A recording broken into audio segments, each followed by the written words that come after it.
வணக்கம். தமிழ்நாட்டில் அமித்ஷா வந்துட்டு போனதுக்கு அப்புறம் பார்த்தீங்கன்னா, மிகப்பெரிய அளவில் ஒரு அரசியல் மாற்றம், திருப்பம் எல்லாமே இருக்குது. எடப்பாடி பழனிசாமியை சந்திக்க மாட்டேன்னு அமித்ஷா சொன்ன பிறகு வேலுமணி அனுப்பிச்சு வச்சாரு. வேலுமணிகிட்ட வந்து அமித்ஷா ரொம்ப கண்டிப்பாக பேசிட்டாரு. கூட்டணியை வந்து தொடர்பான பேச்சுவார்த்தையை நடத்தி முடிக்கணும். நாங்கள் பாஜக சார்பாக பேச்சுவார்த்தை பைஜெயந்தி பாண்டா மூலமாக பேச்சுவார்த்தை நடத்தி பாமகட்ட அன்புமணி தரப்பிட்ட சொல்லியாச்சு. ராமதாஸ் வந்து இழுக்கிறாரு அப்படின்னா, தேர்தல் ஆணையம் என்ன சொல்லியிருக்கு, அன்புமணிகிட்ட இருக்கிற பாமக தான் உண்மையான பாமகன்னு சொல்லியாச்சு. சின்னம் அவர்கிட்ட தான் இருக்கும். அப்படிங்கும்போது நீங்கள் அன்புமணி தரப்பை வந்து சமாதானப்படுத்துங்க. ராமதாஸையும் சமாதானப்படுத்த வேண்டியது உங்களுடைய பொறுப்பு. அதை நீங்கள் பார்த்துக்கங்க அப்படிங்கிற மாதிரி சொல்லிட்டாரு. இப்போ வந்து என்னன்னா, அன்புமணிகிட்ட ஏற்கனவே பேச்சுவார்த்தைலாம் நடத்தியிருந்தாங்க. அவர் திமுக எதிர்ப்பு அப்படிங்கிற ஒரு நிலைப்பாட்டில் இருக்கிறார். காரணம் என்னன்னா, அவரை பொறுத்த வரைக்கும் ராமதாஸ் வந்து திமுக தான் கையில் எடுத்து செயல்படுத்துது. ஜி.கே. மணி, அருள் இவங்கள கையில் வச்சு தான் அவங்க செயல்படுறாங்க அப்படிங்கிறது குற்றச்சாட்டை சொல்கிறாரு. சமீபமாக கூட அவங்களுக்கு ஒரு 110 கோடி ரூபா திமுக சிங்கப்பூரில் வச்சு கொடுத்துச்சு அப்படிங்கிற ஒரு தகவலும் இருக்குது. இந்த மாதிரி சமயத்தில் திமுக நம்ம கட்சியை உடச்சிருச்சு, அப்பா மகன் உறவை உடச்சிட்டாங்க, அதனால் திமுக எதிர்த்து நம்ம பிரச்சாரம் பண்ணணும், திமுகவுக்கு எதிராக நம்ம செயல்படணும் அப்படின்னு முடிவு எடுத்துட்டார். அப்படி திமுகவுக்கு எதிராக செயல்படணும் அப்படின்னம்னா அவர் என்ன பண்ணணும் அப்படின்னம்னா, அதிமுக தான் போகணும். இன்னொரு சாய்ஸ், பெஸ்ட் சாய்ஸ் ஒன்று இருக்குது, கூட்டணி ஆட்சி அப்படின்னு சொல்லி தாவேகா. விஜய்க்கு ஒரு மாசு இருக்குது. விஜய் கிட்ட போய் சேர்ந்தோம் அப்படின்னம்னா கண்டிப்பாக வந்து தாவேகா கட்சி வந்து மிகப்பெரிய ஒரு வளர்ச்சி அடையும், வட மாவட்டங்களும் வளர்ச்சி அடையும். அதே போல் வந்து பார்த்திங்கன்னா நமக்கான மாசு வந்து குறைஞ்சிரும் அப்படிங்கிற மாதிரி அன்புமணி யோசிக்க ஆரம்பித்தார். சரி, ஆனால் அமித்ஷா வந்து வேலுமணிகிட்ட சொன்ன ஒரு விஷயம் என்னன்னு கேட்டிங்கன்னா, ராமதாஸ் அன்புமணி 2 பேர்த்தையுமே ஒருங்கிணைந்த ஒரு பாமக உருவாக்கி அந்த பாமகவோட தான் நம்ம கூட்டணி வைக்கணும் அப்படின்னு சொல்லியிருந்தாரு. இப்போ அன்புமணி தரப்போட பேசுகிறாரு. அன்புமணி வந்து என்ன செய்கிறாரு, எடப்பாடி பழனிசாமியை சந்திக்கிறதுக்கு நேராக என்னவோ சங்கர் பட டைரக்ஷன் மாதிரி தெரியுது. நேராக அன்புமணி வந்து எடப்பாடி பழனிசாமி சென்னை பசுமை வழிச்சாலையில் இருக்க அவர் வீட்டுக்கு போகிறாங்க. இந்த சைடு பார்த்தீங்கன்னா சி.வி. சண்முகம் வந்து ராமதாஸை சந்திக்கிறதுக்கு போகிறாங்க. இப்போ 2 பேருக்குமான ஒரு தொகுதி உடன்படிக்கையை தான் இங்கே எடுக்க போகிறாங்க அப்படிங்கிற மாதிரி ஒரு சூழ்நிலை இருக்குது. ஒரு தகவலும் இருக்குது. அன்புமணிக்கு வந்து 20 தொகுதிகள், ஒரு ராஜ்யசபா சீட்டு, இது ராமதாஸோட பகிர்ந்துக்கணும் அப்படிங்கிற மாதிரி ஒரு சொல்கிறாங்க. ஆனால் ராமதாஸோட ஒரு பகிர்ந்துக்குவாரா அப்படிங்கிற ஒரு மாதிரி தெரியல. ஏன்னா ராமதாஸ் வந்து திமுக சைடு தான் அவர் ஆதரவு மனநிலையில் இருக்கார். திமுகவோட கூட்டணி வைக்கிறதுக்கான வாய்ப்புகள் தான் இருக்குது. இன்னும் போக போக பார்த்தீங்கன்னா இப்போ ராமதாஸ் தரப்பில் வந்து சி.வி. சண்முகம்லாம் பேசுகிறாரு. ஒத்துக்குவாரான்னு தெரியாது, பாமக அழுத்தம் கொடுக்குமான்னு தெரியாது. அழுத்தம் கொடுத்தாலும் ராமதாஸ் ஒத்துக்குவாரா அப்படிங்கிறது தெரியாது. திமுக வந்து ஆதரிக்க முடியாத ஒரு சூழ்நிலையில் இருக்கிறாங்க. ஏன்னு கேட்டிங்கன்னா அங்கே விசிகா இருக்குது. விசிகா ராமதாஸ் வந்தால் ஒத்துக்குவாரா, இல்லை விசிகா வந்து வெளியேறிடுவாரா? இப்போ ராமதாஸ் வந்து என்ன பாமகன்னு வச்சுக்குவார்?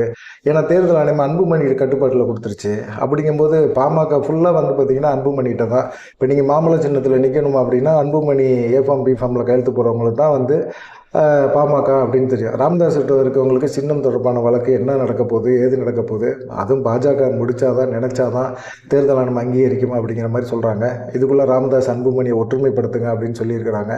இப்போ வந்து எடப்பாடி பழனிசாமி அன்புமணியோட பேச்சுவார்த்தை நடத்துகிறாரு. சி.வி. சண்முகம் ராமதாஸோட பேச்சுவார்த்தை நடத்துகிறாரு. இப்படி எல்லாமே முடிஞ்சோடனே எடப்பாடி பழனிசாமி டெல்லி போகிறாரு. எடப்பாடி பழனிசாமி வேலுமணி டெல்லி போகிறாங்க அப்படின்னு சொல்கிறாங்க. சரி, அன்புமணி எப்படி இதுக்கு ஒத்துக்கிட்டாரு? 20 தொகுதிகளுக்கு எப்படி ஒத்துக்கிட்டாரு? ராமதாஸுக்கு இவர் பகிர்ந்து கொடுப்பாரா அப்படிங்கிற ஒரு தகவலும் இருக்குது. ராமதாஸுக்கு இவர் பகிர்ந்து கொடுக்க மாட்டார். இவருடைய ஆதரவாளர்களுக்கு தான் கண்டிப்பாக 20 தொகுதிகள் கொடுப்பார்.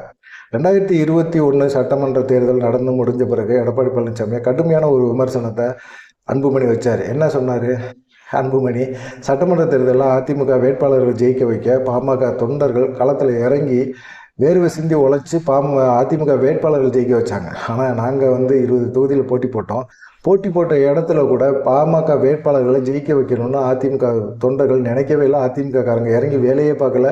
அதிமுக காரங்க தான் நாங்கள் குறைஞ்ச அளவில் 4 எம்எல்ஏக்களை மட்டுமே பெற முடிஞ்சது. வட மாவட்டங்களில் கூட நாங்கள் பெற முடியாதுக்கு போனதுக்கு காரணம் எடப்பாடி பழனிசாமி உள்ளடி வேலை பார்த்தாரு அப்படின்னு சொல்லி மிகப்பெரிய ஒரு விமர்சனத்தை தேர்தல் முடிஞ்சு ரிசல்ட் வந்த உடனே அன்புமணி பேசினார். உடனே இதுக்கு பதிலடியாக பெங்களூர் புகழேந்தி சொன்னார், எப்படி நீ அன்புமணியை வந்து விமர்சனம் பண்ணலாம் அப்படின்னு சொல்லி புகழேந்தியை டக்குன்னு என்ன செஞ்சாங்க, கட்சியை விட்டு நிப்பாட்டினார் எடப்பாடி பழனிசாமி. இந்த மாதிரி வந்து எவ்வளோ கேவலமாக அவர் கல்வி பேசினாலும் எனக்கு கூட்டணி தான் முக்கியம் அப்படிங்கிற ஒரு சூழ்நிலைக்கு வந்துட்டார். இப்போ அன்புமணிக்கு என்ன முக்கியம்னா, அவருக்கு 20 தொகுதி அப்படிங்கிறது ஒன்று, ஒரு ராஜ்யசபா சீட்டு. இப்போ பாஜக தான் இந்த முடிவை எடுத்துருக்குறாங்க. அன்புமணி வந்து அப்படியே எடப்பாடி பழனிசாமிகிட்ட வாலண்டரியாக போய் சரண்டர்லாம் ஆகலை. அவர் வந்து பாஜக வந்து ஒரு ராஜ்யசபா சீட்டு தர சொல்கிறோம், மார்ச்சில் நடக்க போதில் அதில் வந்து ஒரு ராஜ்யசபா சீட்டு வாங்கிக்கோங்க, சௌமியா அன்புமணியை வந்து நீங்கள் வந்து ராஜ்யசபா எம்பியாக ஆக்கிக்கங்க, ஆக்கிட்டு நீங்கள் நாங்கள் வந்து மத்தியில் வந்து ஒரு இணையமைச்சர் பதவி ஒன்று கொடுத்துறோம், மத்திய அமைச்சர் பதவி ஒன்று கொடுத்துறோம் அப்படிங்கிற மாதிரி சொல்லியிருக்காங்க. இதனால தான் அன்புமணி என்ன செஞ்சுட்டார், ஓகே நாங்கள் வந்து அதிமுக பாஜக கூட்டணியோட பாமக இணைகிறோம், அதனால எடப்பாடி பழனிசாமி சொல்கிறத ஓகே அப்படிங்கிற மாதிரி ஒத்துக்கிறோம் அப்படின்னு சொல்லி தான் இறங்கி வந்திருக்காரு. சௌமியா அன்புமணிக்கு வந்து மத்திய அமைச்சர் பதவி கிடைக்க போகுது, பாஜக கொடுக்கும் அப்படிங்கிற ஒரு நம்பிக்கையில தான் அன்புமணி வந்து செஞ்சிருக்காரு. இப்படி வந்து சௌமியா அன்புமணிக்கு ராமதாஸுக்கும் ஆகாது. ராமதாஸ் வந்து இப்படி சௌமியா அன்புமணிக்கு மத்திய அமைச்சர் பதவி தரப்போகிறாங்க அப்படின்னு சொன்னால் ராமதாஸ் எப்படி வந்து எடப்பாடி பழனிசாமியோட கூட்டணி வைக்கிறதுக்கோ இல்லை ஒருங்கிணைந்த பாமக உருவாக்குறதுக்கோ அவர் முயற்சி செய்வாரா? கண்டிப்பாக முயற்சி செய்ய மாட்டார். அப்போ எனக்கு ஒரு ராஜ்யசபா சீட்டு கொடுங்க, உங்கள் கூட நான் வந்து நிற்கிறேன் அப்படின்னு சொல்லுவார். எனக்கு ஒரு 20 தொகுதியை கொடுங்கன்னு கேட்பார். சரி, நீங்கள் ராஜ்யசபா சீட்டு வாங்கி யாரை நீங்கள் கட்சியில் இருக்கிற உண்மையான தொண்டர்கள் ஜி.கே. மணியை இல்லை வேறு யாராவது ஜி.கே. மணி பையனை இல்லை சேலம் அருள் சொந்தக்காரனை யாரையாவது ஒருத்தனை வந்து நீங்கள் ராஜ்யசபா எம்பி ஆக்குவீங்களா அப்படின்னா, இல்லை என் மகர் இருக்கான்ல ஸ்ரீகாந்தி, அவங்களோட வந்து ராஜ்யசபா எம்பி ஆக்குற, அவளுக்கு ஒரு இணையமைச்சர் பதவியை கொடுங்க, அப்படி கொடுத்தீங்கன்னா நாங்கள் ஒருங்கிணைந்த பாமகவை உருவாக்குறோம் அப்படின்னு சொல்லி பாஜகவுக்கு டிமாண்ட் வைப்பார் ராமதாஸ். அந்த மாதிரி சூழ்நிலை தான் இன்னைக்கு போயிட்டு இருக்குது. இப்போ வந்து என்னன்னா, அமித்ஷா வந்து சொல்லிட்டார், தேமுதிகவோடையும் பேச்சுவார்த்தை நடத்தி முடிங்க, பாமகவோடையும் பேச்சுவார்த்தை நடத்தி முடிங்க. இப்போ வந்து அதிமுகவுக்கு 2 ராஜ்யசபா சீட்டு இருக்கும்னு நினைக்கிறேன். அதில் வந்து ஒன்று வந்து பாமக கொடுத்துருவாங்க, ஒன்று வந்து கண்டிப்பாக வந்து தேமுதிக கொடுத்து தான் ஆகணும். தேமுதிக கொடுத்தா தான் கூட்டணிக்குள்ள வருவாங்க. அவங்க எங்களுக்கு ராஜ்யசபா சீட்டெல்லாம் முக்கியம் கிடையாதுங்க, சட்டமன்ற தேர்தல் தாங்க எங்களுக்கு முக்கியம் அப்படின்னு சொல்லுவாங்க பிரேமலதா. ஆனால் அதை தாண்டி அவங்களுக்கு மிக முக்கியமானது ராஜ்யசபா சீட்டு. அவங்களும் வந்து சுதீஷை வந்து பாவம் ரொம்ப நாளாக எம்பி ஆக்கி பார்க்கணும் அப்படின்னு சொல்லி அவருக்கு ஒரு இணையமைச்சர் பதவியை பாஜக கொடுங்க அப்படின்னு கேட்பாங்க. ஏன்னா விஜயகாந்துக்கும் பிரதமர் மோடிக்குமான நெருக்கம் அதிகமாக இருக்குல்ல, அதெல்லாம் சொல்லி கேட்பாங்க. கேட்டு சுதீஷு கொடுப்பாங்களா அப்படின்னு தெரியல. ஆனால் ராஜ்யசபா சீட்டுக்கு எடப்பாடி பழனிசாமி ஓகே சொன்னாதான் ஓகே. அது இல்லாமல் எடப்பாடி பழனிசாமி சொல்கிற மாதிரி 8 சீட்டு 9 சீட்டு இதுக்கெல்லாம் ஒத்துக்க மாட்டாங்க. பாமகக்கு 20 கொடுத்துருக்கீங்களா, அதுக்குன்னே எங்களுக்கு 20 கொடுங்க. அப்பா சாமிங்களா ரொம்ப ஜாஸ்தி, எங்களுக்கு வன்னியர்கள் ஓட்டு ரொம்ப முக்கியம், எங்களுக்கு வட மாவட்டங்களிலும் சரி மேற்கு மண்டலத்திலும் சரி எங்களுக்கு வந்து வன்னியர்களோட வாக்கு வங்கி மிக முக்கியமானது.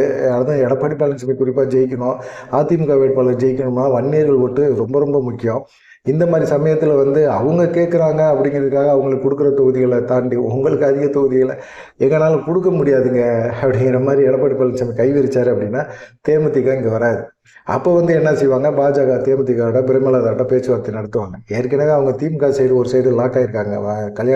இது கல்லூரியை வித்த விஷயத்தில் வந்து திமுக சைடு லாக் ஆகியிருக்காங்க. அவங்க திமுக சப்போர்ட் பண்ணால் தான் அந்த பணம் வெளியே வரும் அப்படிங்கிற ஒரு சூழ்நிலை இருக்காங்க. அதுக்கு இணையான ஒரு அமௌண்ட்டை வந்து பாஜக கொடுத்தாலோ இல்லை எடப்பாடி பழனிசாமி கொடுத்தாலோ ஓகே, அந்த சைடு கூட்டணிக்கு போகிறதுக்கான வாய்ப்பு இருக்குது. தொகுதி பாமக கொடுத்ததை விட குறைச்சி கொடுத்தாங்க அப்படின்னா பிரேமலதா இதுக்கு ஒத்துக்க மாட்டாங்க. கண்டிப்பாக கம்பல்சரியாக ஏமாத்தின ராஜ்யசபா சீட்டை கொடுக்கணும் அப்படிங்கிறதுல ரொம்ப தெளிவாக இருப்பாங்க. இப்படி 2 விஷயங்களும் நடந்துக்கிட்டே இருக்குது. இதனால் வந்து பார்த்திங்கன்னா இப்போ வந்து ராமதாஸ் ஒத்துக்க மாட்டேங்கிறாரு அப்படிங்கிறதுனால எடப்பாடி பழனிசாமி, வேலுமணி இவங்க எல்லாமே வந்து டெல்லிக்கு போய் அமித்ஷாவை சந்திக்க போகிறாங்க. ஏன்னா அமித்ஷா வந்து போட்ட போடு, நீங்கள் இன்னும் ஒரு வாரத்துக்குள்ளே இந்த முடிவை நீங்கள் எடுக்கலை, கூட்டணி கட்சி தொடர்பான பேச்சுவார்த்தை நடத்தி முடிக்கலை அப்படின்னா நான் எடப்பாடி பழனிசாமி, அவங்க உறவினர், அவங்க பையன் மிதுன் இவங்க மேலே எல்லாத்துலேயுமே வழக்குகளை தூசி தட்டி எடுத்துருவோம். தேர்தல் தேதி வரைக்கும் நீங்கள் வெயிட் பண்ணிகிட்டு இருக்கேன், காத்துக்கிட்டு இருக்கேன் அப்படின்னு சொல்லவே கூடாது. தொகுதி பங்கீடம் முடிச்சுட்டு தேர்தல் களத்தில் இறங்கி நீங்கள் வேலை பார்க்கணும் அப்படின்னு சொல்லி அமித்ஷா போட்ட அதிரடி உத்தரவில் தான் இப்போ எடப்பாடி பழனிசாமி பயந்து போய் இப்போ ஒவ்வொன்றா பேச்சுவார்த்தையை நடத்துகிறாரு. பார்க்கலாம், இந்த ராஜ்யசபா சீட்டாவது தனக்கு கிடைக்கும் அப்படின்னு எதிர்பார்த்தாரு ஜெயக்குமார். அதுவும் ஆப்படிச்சிட்டானுங்க. ராயபுரத்தில் வந்து நின்று ஜெயிக்க போகிறாரா, சிறுபான்மையினாங்க அதிகமாக இருக்காங்க அப்படின்னு ஏற்கனவே பேசினவர் இப்போ வந்து இன்னமும் பார்த்தீங்கன்னா ரொம்ப அதிமுக பலகீனமாக கிடக்குது. இப்போவும் பாஜகவோட கூட்டணி என்ன தயா நடக்குது, எப்படி தயா நான் ஜெயிக்கிறது அப்படிங்கிற மாதிரி ஒரு ஜெயக்குமாரும் எடப்பாடி பழனிசாமி பேசும்போது ஒரு குழப்பமாக நின்றுக்கிட்டு இருந்தார். அது அவருக்கு வந்து என்னென்னா, எடப்பாடி பழனிசாமி நாங்கள் தொகுதி பங்கீடெல்லாம் முடிச்சிட்டோம், அதெல்லாம் வந்து பின்னாடி அறிவிக்கிறோம் அப்படின்னு சொன்னார். தொகுதி பங்கீடு அறிவிச்சது தான் எல்லாத்துக்குமே தெரியுமே, நீங்கள் என்ன சீக்கிரட்டு, அதான் சீக்கிரட்டு 20 + ஒரு ராஜ்யசபா அப்படிங்கிறது தெரிஞ்சு போச்சுல்ல, என்னப்போ அப்படிங்கிற மாதிரி தான் இருக்குது. நீங்கள் இந்த சந்திப்பையும் இந்த தொகுதி பங்கீடையும் இந்த ராஜ்யசபா சீட்டையும் சௌமியா அன்புமணிக்கு அமைச்சர் பதவி அப்படிங்கிற ஒரு டிமாண்டையும் அன்புமணி ஏற்றுக்கிட்டு போயிருக்காரு அப்படிங்கிற ஒரு தகவல் இருக்குது. இந்த தகவலை நீங்கள் எப்படி பார்க்குறீங்க அப்படிங்கிறத மறக்காமல் கமெண்ட் பண்ணுங்கள். நன்றி, வணக்கம்.